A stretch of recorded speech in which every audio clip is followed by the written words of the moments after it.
올드타임 오늘 곡처럼 있는 그대로 모습대로 그대로 나왔습니다. 새학기에 창세기 말씀을 허락해서 감사합니다. 창세기를 공부하다 보니까 정말 우리 존재가 무엇인지, 또 우리가 얼마나 아름다운 존재인지, 얼마나 귀한 존재인지 알려줘서 참 자부심도 생기고 감사한 것 같습니다.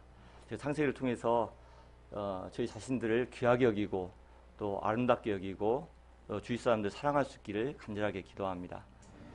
오늘 말씀의 제목은 창세기 제2탄입니다. 실제적으로 금요일날 창세기 아카데미 때 조치 목자님께서 은혜로운 말씀으로 다시 전해주셨는데 제가 다시 한번 리바이벌 하겠습니다. 오늘 말씀의 제목은 하나님의 형상대로 창조된 사람입니다. 말씀의 요절은 27절 말씀입니다. 다 같이 한 목소리를 읽고 제가 기도하고 시작하겠습니다. 시작. 하나님이 자기 형상 곧 하나님의 형상대로 사람을 창조하시되 남자와 여자를 창조하시고, 감사하신 아버지 하나님, 세상이 정말 어둡고 또 혼란스럽습니다. 제가 이 땅에 살고 있지만 무엇을 위해서 살아야 될지, 또 어떻게 살아야 될지 이제 답이 없습니다. 그러나 창세기 말씀을 통하여서 분명하게 저에게 말씀을 허락하신 것을 감사합니다. 아버지 하나님, 저희가 인생을 의미 있게 살기 위해서 이 하나님의 말씀이 저 심령을 이제 때려주시기를 간절하게 기도합니다. 이제 자격 없는 제가 이 자리에 섰습니다. 하나님 아버지, 저를 불쌍히 여기시고 자격이 없지만 이 말씀을 온전히 증거할 수 있도록 도와주시기를 간절하게 기도합니다. 감사합니다. 예수님 이름으로 기도했습니다. 한 일간지에 실린 클럼의 내용입니다. 제가 잠시 한번 읽어보겠습니다. 한 여자가 중병에 걸려서 가사 상태에 빠졌습니다. 이 세상과 저 세상의 경계선을 방황했을 때 어떤 목소리가 들렸습니다. 너는 누구냐? 저는 이 도시의 시장 부인입니다. 네 남편이 누구냐고 묻지 않았다. 너는 누구냐? 저는 제니와 피터의 엄마입니다. 목소리는 대답에 만족하지 못했고 계속 물었습니다. 내가 누구의 엄마냐고 묻지 않았다. 너는 누구냐? 저는 선생님입니다. 초등학교 학생을 가르칩니다. 내 직업이 뭐냐고 묻지 않았다. 너는 누구냐? 저는 매일 교회에 다녔고 남편을 잘 보조했고 열심히 학생을 가르쳤습니다. 나는 내가 무엇을 했는지 묻지 않았다. 내가 누구인지 물었다. 결국 여자는 시험에 실패한 것 같습니다. 다시 이 세상에 보내졌기 때문입니다. 병이 나은 다음 그녀는 그녀의 삶을 깊이 생각하게 되었고 그 후 그녀의 삶은 많이 달라졌습니다. 저녁 TV를 볼 때 70년대 인기 있었던 얼굴이란 노래가 흐르고 있었습니다. 동그라미 그리려다 무심코 그린 얼굴, 내 마음 따라 피어나던 하얀 그때 꿈은, 체류탄 연기와 데모대의 함성이 거리를 메우고 탱크만이 텅 빈 캠퍼스를 지키고 있던 시절, 20대에 보는 세상은 혼돈에 가득 차 있었고 내 앞에 놓인 수많은 인생의 갈림길이 오히려 고뇌로 다가왔지만 삶은 여전히 꿈과 낭만으로 가득 차 있었으며 마음을 송두리째 걸고 사랑하기를 두려워하지 않는 용기가 있었습니다. 그러나 지금 와서 돌이켜보면 동그라미 그리려다 무심코라는 가사처럼 내 삶은 뭐뭇 하려다가 그대로 지나가 버린 흐름의 연속이었습니다. 내가 이제 죽어 누군가 내게 너는 누구냐? 라고 묻는다면 무엇이라고 대답해야 할까? 나도 이야기 여인처럼 나는 누구의 딸이고 누구의 선생이고 누구의 부인이고 등등의 대답 이외에 진정한 내가 누구라고 답할 수 있을까? 나는 내가 죽기 전에 꼭 이루고 싶은 것이 무엇인지, 지금 내가 이 세상에서 제일 좋아하는 것이 뭔지조차 자신 있게 대답할 수 없습니다. 나는 누구입니까? 우리가 살아가는 동안 끊임없이 이 질문을 받습니다. 우리는 무엇 때문에 이곳에 있으며 우리는 왜 험난해 보이는 인생을 끌려가듯이 살아야 하는 것입니까? 오늘 말씀에서 분명한 답을 찾을 수 있기를 간절하게 기도합니다. 다 같이 26절, 27절을 말씀을 읽어보시겠습니다. 시작. 하나님이 이르시되 우리의 형상을 따라 우리의 모양대로 우리가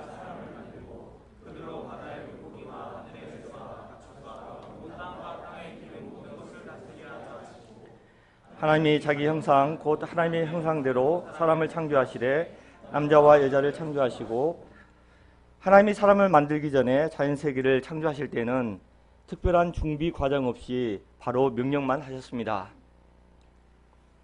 하나님이 이르시되 빛이 있으라 하시니 그대로 되었습니다. 하늘에는 새가 나르라 하자 날개를 펴면 무려 7m, 9m까지 되는 청둥새가 청둥번개가 치듯이 하늘을 올랐습니다. 뒤이어 최장 50일까지도 비행이 가능한 현존하는 가장 크고 가장 멀리 나는 새인 알바트로스가 하늘을 유의 비행하였습니다. 또한 형형색색 아름다운 골든체리, 황조롱이, 킹피셔, 꾀꼬리, 붉은 인꼬, 진홍앵무, 후투티, 개똥집바퀴와 세상에서 가장 작은 쿠바펄새까지 드넓은 창공을 환상적으로 날아다녔습니다. 그런데 사람을 창조하실 때는 그 전과 달리 우리 곧 성부와 성자와 성령의 삼위일체 삼위 하나님께서 회의를 열었습니다. 이는 사람이 특별히 관심 대상이었다는 것을 말해주고 있습니다. 회의의 주제는 두 가지가 있었습니다. 첫째는 사람이 어떤 형상으로 만들 것인가, 둘째는 사람을 무엇을 위해서 만들 것인가 였습니다.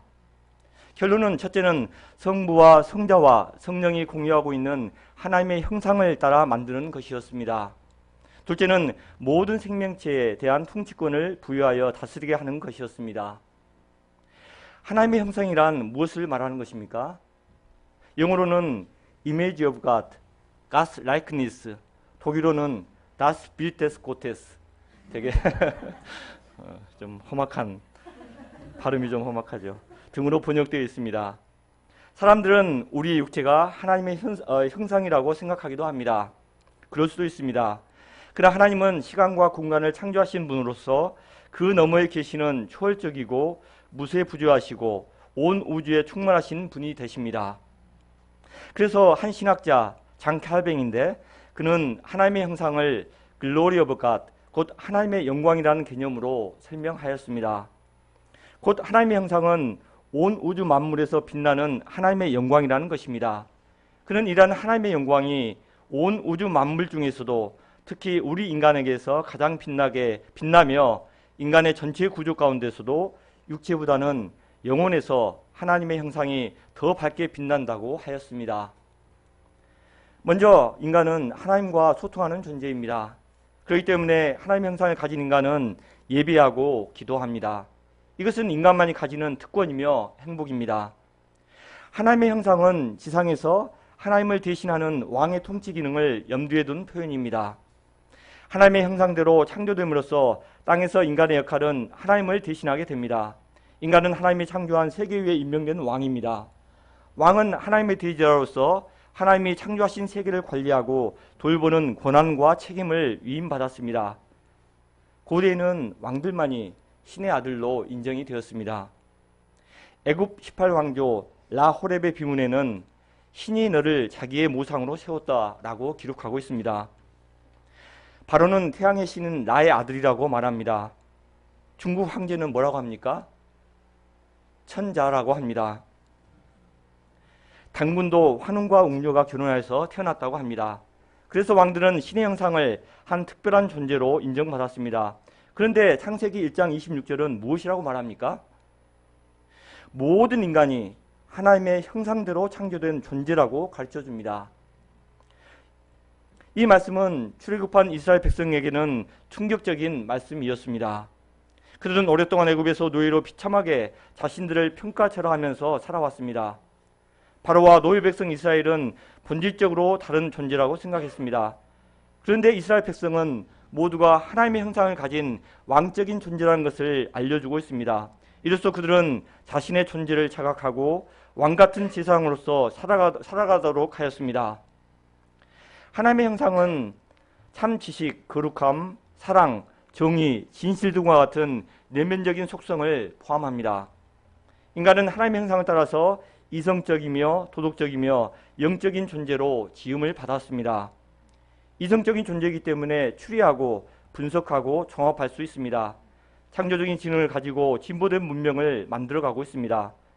인간은 또 영적이기 때문에 육신의 생활에만 만족하지 못하고 끊임없이 가치 있는 것을 추구합니다. 성경에 나타난 하나님의 성품 중 대표적인 두 가지는 의와 사랑입니다. 의란 다른 인격체와의 관계성과 모든 생활에서 올바르게 마음먹고 바르게 행동하는 것을 가리킵니다. 이러한 형상을 가진 인간에게는 개나 짐승에서 발견되지 않는 양심과 도덕성이 있습니다.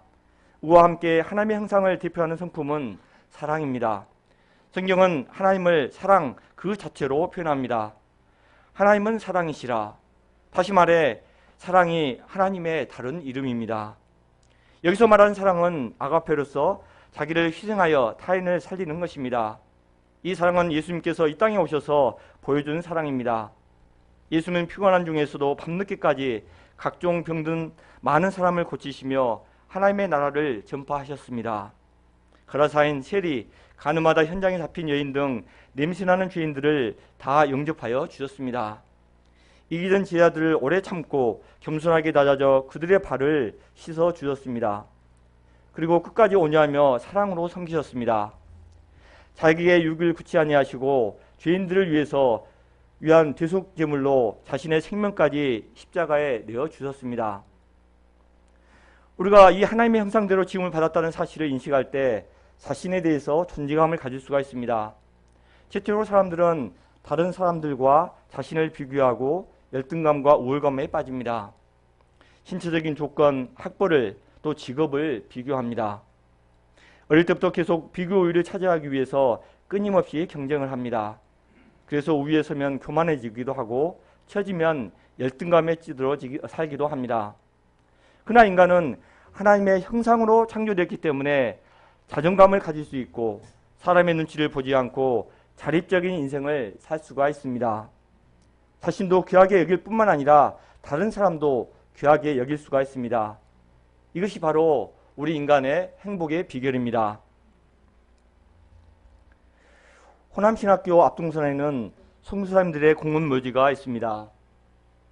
거기에는 구한말과 일제감정기 때 그리고 6.25 이후 우리나라에 들어온 성사님들의 40명의 묘지와 이들과 함께한 우리나라 목사, 성도들의 순교 기념비도 있습니다. 그곳에는 간호사였던 엘리자베스 셰핑이라는 독일계 미국 선교사의 이름이 있습니다.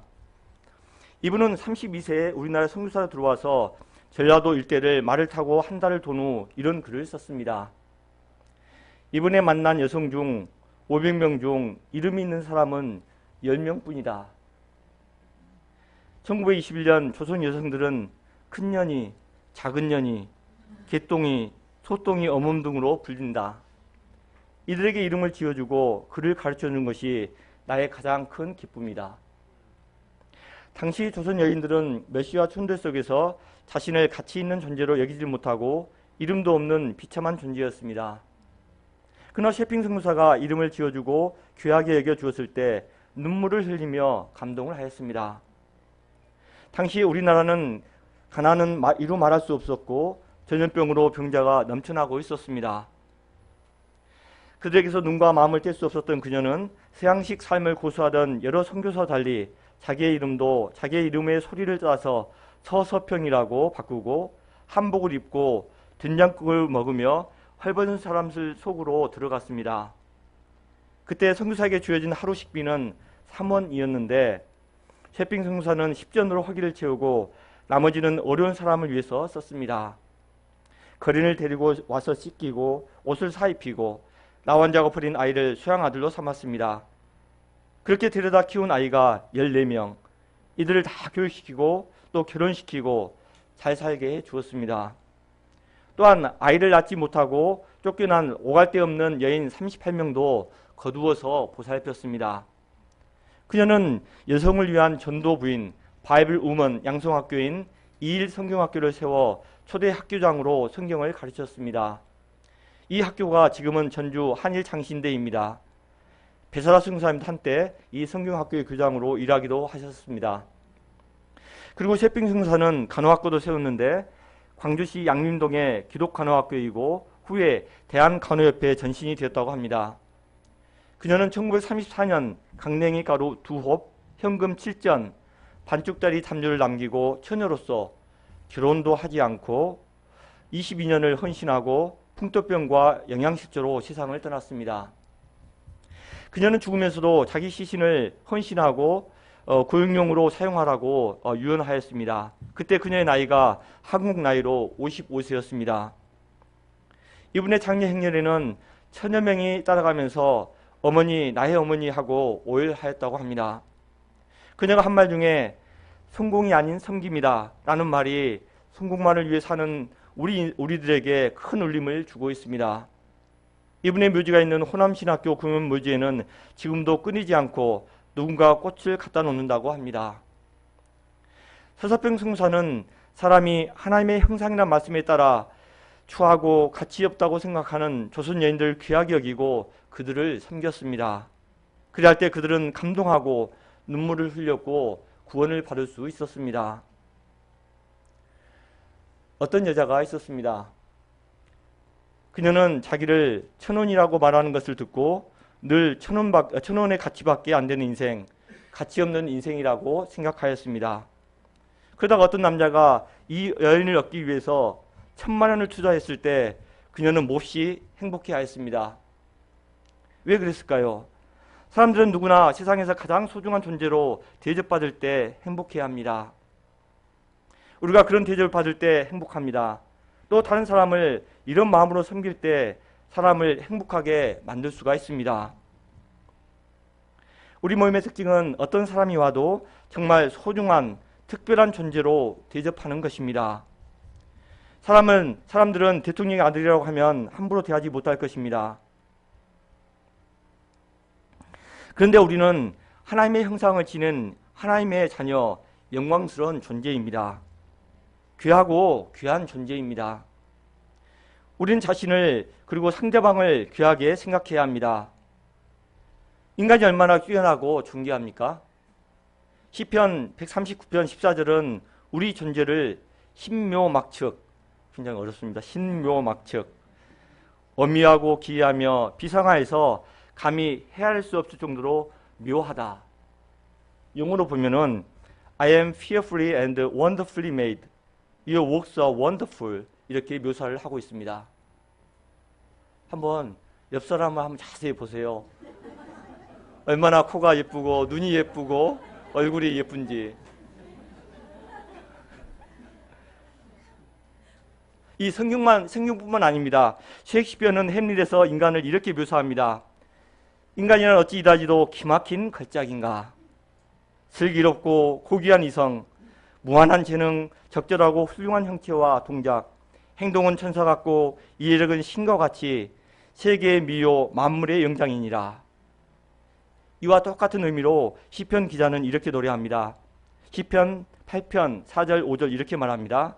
사람이 무엇이기에 주께서 그를 생각하시며 인자가 무엇이기에 주께서 그를 돌아보시나이까. 그를 하나님보다 조금 못하게 하시고 영화와 존귀로 관을 씌우셨나이다. 우리가 하나님보다 조금 못한다고 합니다. 여러분은 하나님보다 조금 못한 사람 옆에 앉아 계십니다. 얼마나 놀라운 말입니까? 우리의 존재가 하나님보다 조금 못하다고 하였습니다. 그러니 이런 우리를 다른 사람을 얼마나 귀하게 여겨야 하겠습니까? 이 시간 우리를 하나님의 형상으로 창조하신 하나님께 감사와 찬송을 돌려드립니다. 그러면 이런 인간의 창조에 어떤 특별한 뜻과 목적이 있습니까? 다 같이 28절을 읽어보시겠습니다. 시작.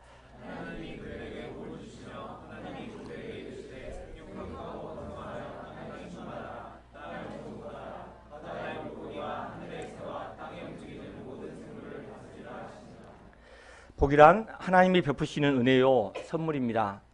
그 내용이 무엇입니까? 먼저는 생육하고 번성하라입니다. 이 말은 하나님의 형상을 닮은 인간을 많이 낳고 기르라는 것입니다. 영어 성경으로 보면 be fruitful로 되어 있습니다. 즉 열매를 가득히 많이 맺으라는 뜻입니다. 열매 맺는 것은 과목이나 짐승이나 인간에게 축복의 상징입니다. 우리 인간은 하나님의 형상을 닮은 영적인 자녀를 많이 낳음으로써 하나님께 영광을 돌릴 수가 있습니다. 복음 안에서 한 영혼이 온 천하보다도 귀하다고 하였습니다. 예수님의 제자를 키우고 낳는 것은 정말 중요합니다. 우리나라에서 국가적 제약을 초래할 저출산에 문제가 있습니다. 그러나 글로벌 관점에서 보면 세상에는 인구가 넘쳐납니다. 그 증가 속도가 엄청납니다. 그래서 국가적인 저출산의 문제보다도 시급한 것은 현재 지구상에 살아가고 있는 사람들에게 복음을 전하는 것입니다. 불신자 가정에서 자란 자녀들이 우리의 가정의 자녀들보다 더 많은 도움이 필요하고 구원의 복음이 더 시급합니다. 그들 모두 하나님의 잃어버린 자녀들이기 때문입니다. 그러면 우리는 우리의 자녀들뿐만 아니라 캠퍼스의 많은 영혼들을 복음으로 낳고 키워 잃어버린 하나님의 형상을 회복해야 하겠습니다. 더 많은 사람들이 복음으로 구원받고 하나님의 형상을 회복하도록 돕는 것, 그래서 하나님의 형상을 회복하는 많은 사람들이 하나님의 형상대로 살아가게 하는 것, 이것이 하나님을 가장 영화롭게 하는 길입니다. 다른 목적은 땅을 정복하고 모든 생물을 다스리기 위함입니다. 땅을 정복하라는 말씀은 하나님이 인간에게 땅에 대한 권리와 책임과 소유권을 주신 것을 의미하고 있습니다. 그런데 이 단어는 히브리어로 카바시라고 해서 전쟁 용어를 쓰고 있다고 합니다.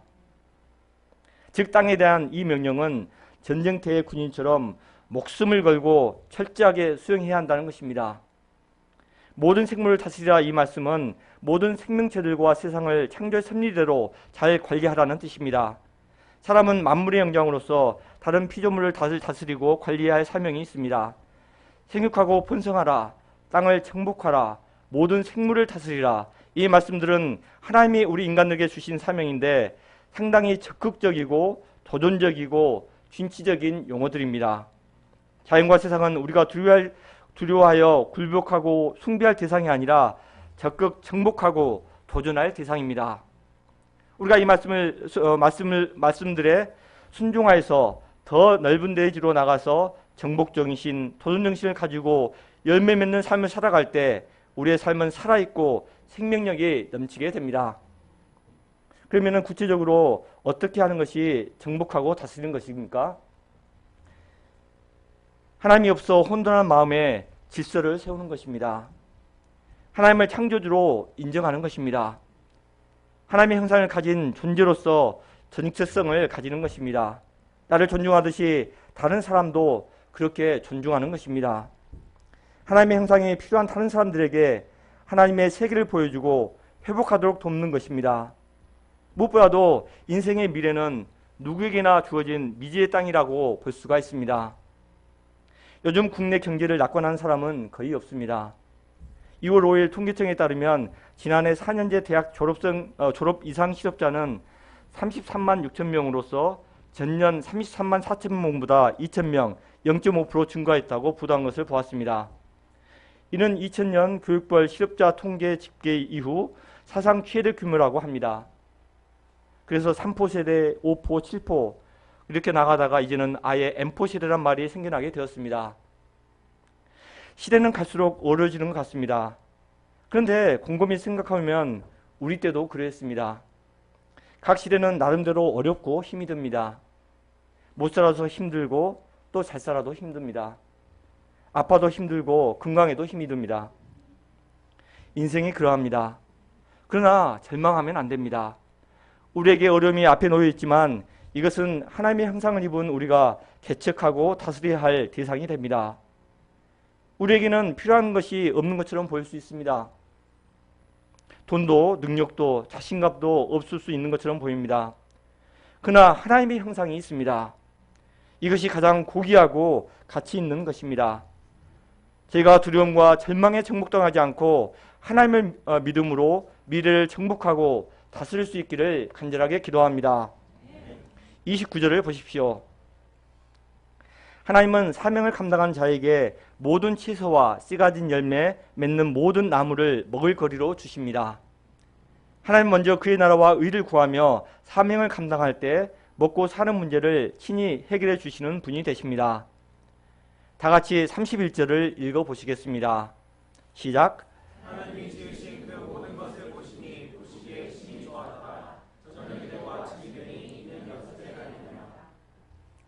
하나님이 사람을 창조하기 전까지는 좋았더라는 말만 하셨습니다. 그러나 사람을 창조하신 후에는 좋았더라는 말 앞에 힘이라는 말을 추가하십니다. very good. 굿이란 말 썼는데 그 앞에 very를 해서 엄청나게 강조를 하고 있습니다. 여기서 힘이 좋은 것은 인간만이 아닙니다. 모든 것이 힘이 좋았다는 것입니다. 그런데 힘이라는 말이 들어가는 데 있어서 인간이 활용 정점의 역할을 했다는 것을 보여주고 있습니다. 하나님께서 천지 만물을 만드시고 특히 우리 인간을 하나님의 형상대로 만드신 후 그 지으신 것을 한번 돌아보았을 때 단순히 좋은 것이 아니라 힘이 좋으셨다. 다른 말로 하면 보라, 이 얼마나 좋냐, 이런 감탄사의 말입니다. 우리는 이렇게 하나님의 힘이 좋아하시는 존재입니다. 하나님 앞에서 하나님의 보시기에 이것이 중요합니다. 비교의식이 생기고 경쟁심을 느끼고 자존감이 낮아지는 이유가 무엇입니까? 하나님 앞에서 자기를 찾지 못하기 때문입니다. 그렇기 때문에 이것을 극복하기 위해서 우리는 이 하나님 앞에서 살아야 합니다. 그때 삶의 존재에 기쁨을 느낍니다. 심지어 부모님 앞에서 살아도 안 됩니다. 이만하면 안 됩니다.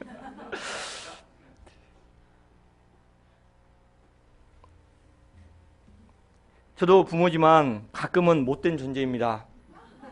이기적이고 부담스러운 존재입니다. 부담을 주는 존재입니다. 그러므로 우리는 하나님 앞에서 살아야 합니다. 한없이 기뻐하시고 자랑스러워하는 하나님 앞에서 살아야 합니다. 누군가 나를 기뻐한다는 것이 놀랍지 않습니까?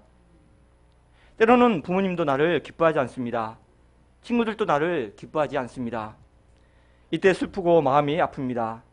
그런데 누군가 나를 기뻐한다면 참 기쁜 일입니다. 그래서 나를 만드신 하나님이 그것도 힘이 기뻐한다 하시니 이것이 얼마나 놀라운 일입니까? 하나님이 나를 기뻐하시는 것은 세상 사람들이 기뻐하는 것과 차원이 다릅니다. 가장 가치 있고 중요한 분이 나를 기뻐하는 것입니다. 하나님이 지으시니 그 모든 것을 보시니 보기에 힘이 좋았더라. 이 말씀이 우리에게 주는 의미는 나는 절대적인 가치가 있는 존재라는 것입니다. 우리는 자신에 대해서 쉽게 이런저런 평가를 합니다. 사람들의 반응을 근거로 나는 힘이 못생겼다. 결론을 내리고 운명적이 됩니다. 외모와 소유와 능력, 등급, 학점 등이 절대 기준으로 등급하기도 합니다. 스펙과 소득이 떨어진다고 열등감을 가지기도 합니다. 나와 사람들의 관점은 일그러진 거울처럼 불완전합니다. 일그러진 거울 앞에서 예뻐지고 있다면 실제로 흉측하게 변하는 것이 아니겠습니까? 나를 정말 제대로 볼 수 있는 분은 창조주 하나님밖에 없습니다. 하나님에게 외모나 점수 같은 것은 중요한 것이 아닙니다.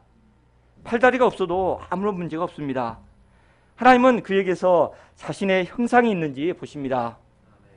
부자인지 가난한지 보지 않습니다. 정복하고 다스리는 삶을 살고 있는지 보십니다. 우리가 우리의 존재를 왜곡시키는 잘못된 관점을 버리고 창조주 하나님의 관점을 나의 것으로 영접할 수 있기를 간절하게 기도합니다. 얼마 전에 완전하지 않아도 충분히 완벽한 이라는 책이 나왔습니다. 이 책은 닉 부이치치 아버지 보리스 부이치치가 아들 닉을 키우면서 쓴 책입니다. 팔다리가 없는 아들이 태어났을 때 부모의 마음이 얼마나 절망되었을까요? 상상할 수가 없을 것입니다. 과연 내가 이 아이를 키울 수 있을까? 저자는 하나님에 대한 분노와 의심, 믿음이 좋다고 자부했건만은 막상 고난이 찾아오니 뿌리째 흔들리는 자신의 실체를 보면서 절망의 담을 쌓고 스스로를 고립시켰다고 고백하고 있습니다. 그러나 고난 가운데 하나님을 깊이 묵상하면서 이렇게 말합니다. 닉으로 인해 이상적인 아이에 대한 기존의 관념이 송두리째 바뀌었고 하늘 아버지의 계획이 얼마나 심오한지 절절하게 깨달았다. 닉 덕분에 우리가 기묘하게 짐을 받았다는 시편 말씀에서 새로운 의미를 발견할 수 있었다. 우리는 닉을 하나님의 형상을 따라 사랑으로 빚어진 아름다운 피조물로 볼 수 있게 됐다. 우리 부부는 세상의 모든 아이가 하나님께서 완벽하게 지으신 존재라는 사실을 안다.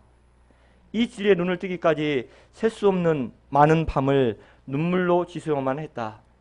알고 보니 닉이 불완전하게 태어난 것이 아니라 그 아이를 바라보는 우리의 시각이 흠투성일 뿐이었다. 닉 부이치치 자신도 하나님의 눈으로 자신을 바라보기까지 힘든 시절을 보냈습니다. 자신의 모습에 비관해서 자살을 시도한 적도 있었습니다.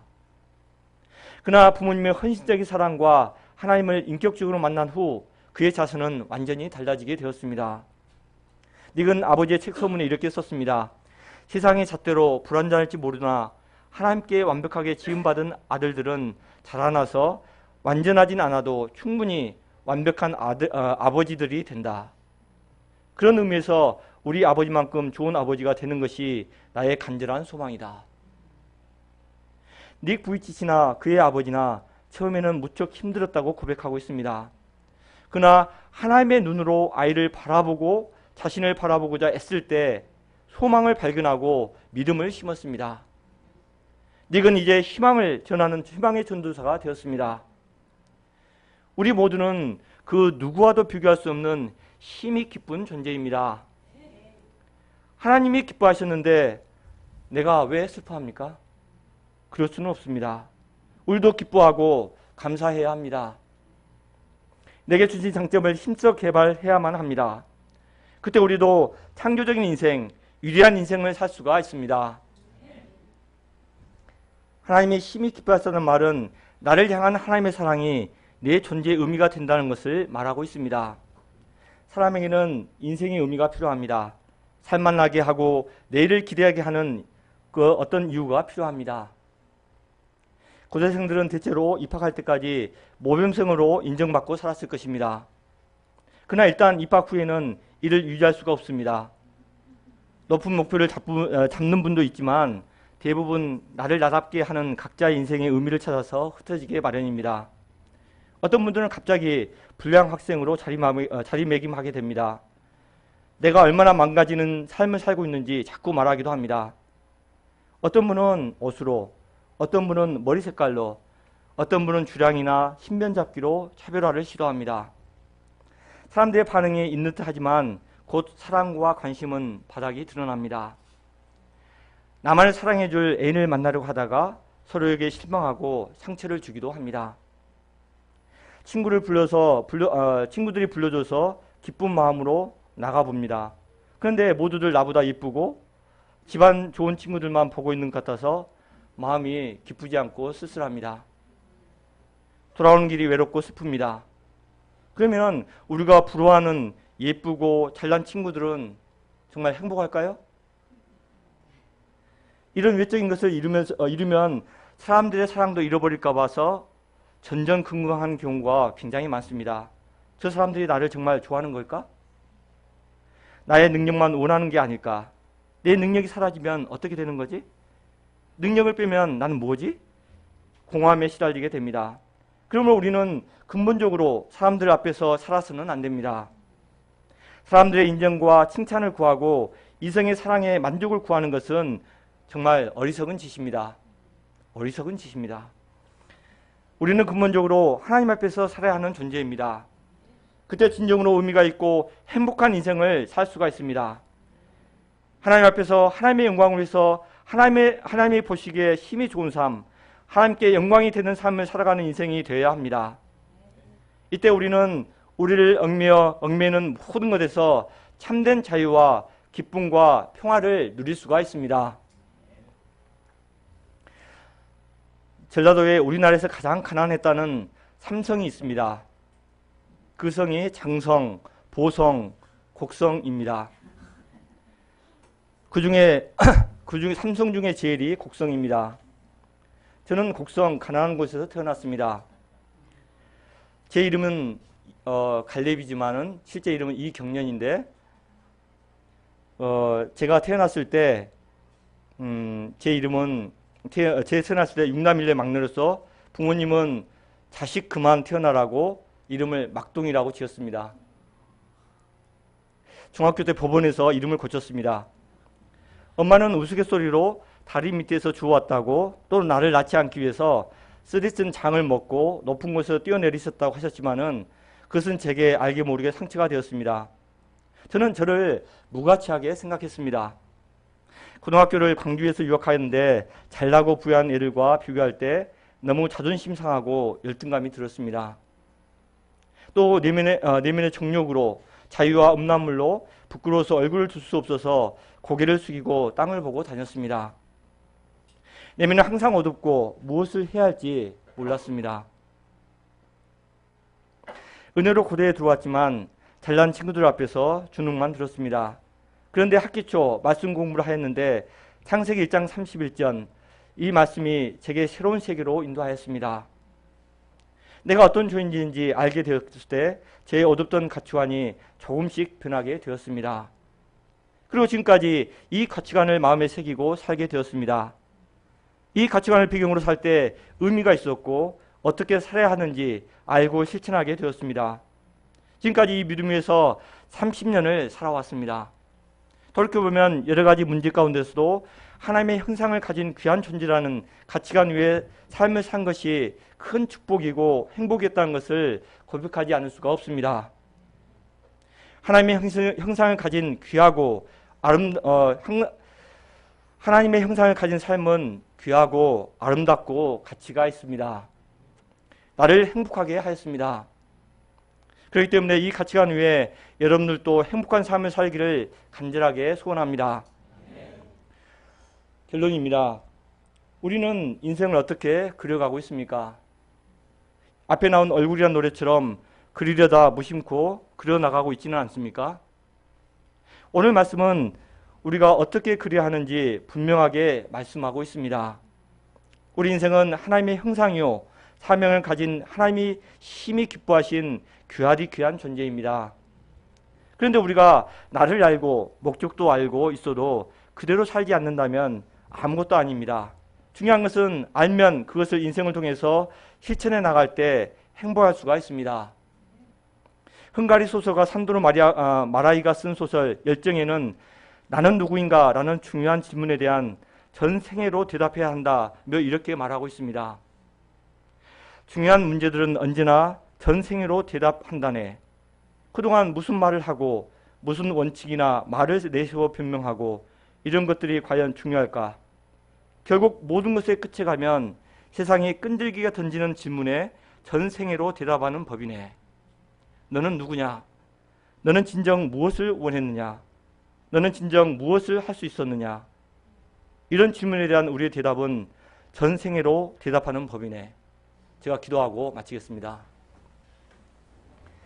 감사하신 아버지 하나님, 하나님께서 정말 아무것도 없는 세상에 이제 천지를 창조하시고 또 만물 가운데 저희 인생들을 가장 귀하게 창조하시고 또 저희를 가장 기뻐하신 것을 감사합니다. 아버지 하나님, 저에게 또 이제 평생 헌신할 수 있는 사명과 목적을 허락하신 것을 감사합니다. 이 사명과 목적이 없을 때, 죄를 모를 때 제가 허무에 시달리고 막 나가는 인생을 살 수밖에 없는 것을 고백합니다. 아버지 하나님, 제가 창세기 말씀에 기초한 인생을 살 수 있도록 도와주시고 그래서 인생의 참된 기쁨과 행복을 누릴 수 있도록 도와주시기를 간절하게 기도합니다. 감사합니다. 예수님 이름으로 기도했습니다.